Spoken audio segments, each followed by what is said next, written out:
Our readings today gives basically this lesson on humility. If we look at our first reading, we heard from the book of Sirach, that the more humble you are, the more you find favor with God. And there is wisdom in this when we look at our second reading, because we follow the footsteps of no one else but Jesus Christ. If we aspire to be humble, if we want to live out the virtue of humility, this means, in the words of the author to the Hebrews, it is like walking the path up to the heavenly Jerusalem, but following the humble Christ who was poor. Christ, who humbled himself by embracing the cross for our own salvation, offering his body and blood. In our gospel, it's interesting that the Lord was, in a way, criticizing the Pharisees and scribes who were always wanting the place of honor in the banquet. And we heard how Jesus gives them this parable, that what happens if you may seek a place of honor and the host tells you to go to the last seat.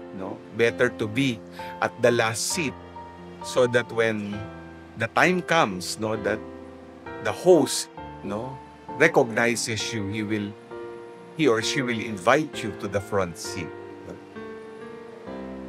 Brothers and sisters in Christ, to be humble is not easy.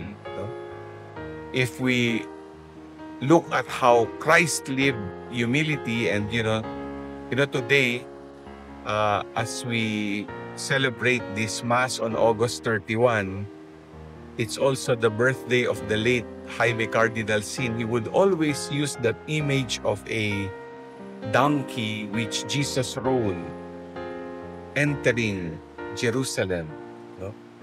Why not a horse? Usually, in medieval times, the horse was used by kings when they would enter the place of war, or even go back to their castles. But when Jesus was hailed king, he rode a donkey, a lowly animal. Saint Augustine, if you ask him what are the top 3 virtues, he will tell you humility, humility, and humility. I think Saint Padre Pio also mentioned that. So the question is, how can we live out humility? Let me give you 3 ways to do that. The first one is recognize that we are all sinners. Lahat po tayo makasalanan, kaya wala tayong may pagyayabang kahit kanino, di ba? Isa yung mga taong mayabang, tingin nila sila lang ang magaling. Parang walang kasalanan, nagmamarunong, nagmamalinis. Pero sa totoo lang, lahat tayo makasalanan.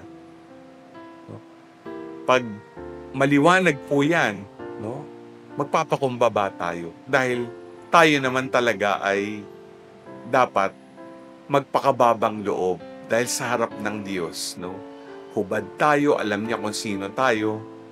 Alam niya na tayo'y makasalanan.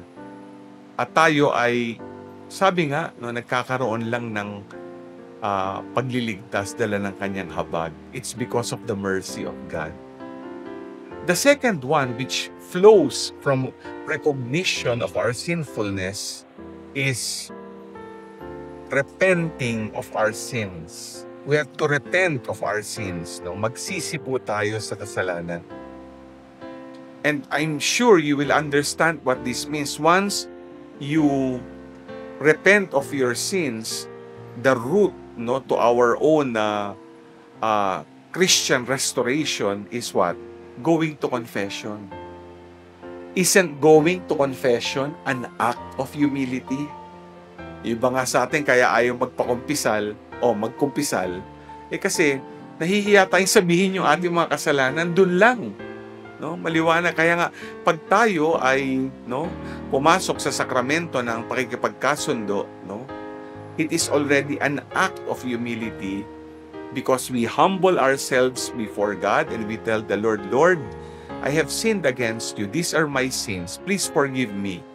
When we go to a priest and we ask for forgiveness, and we will be given absolution, and we will be given penance also.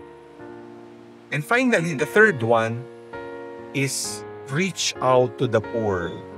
An arrogant person, is so full of himself.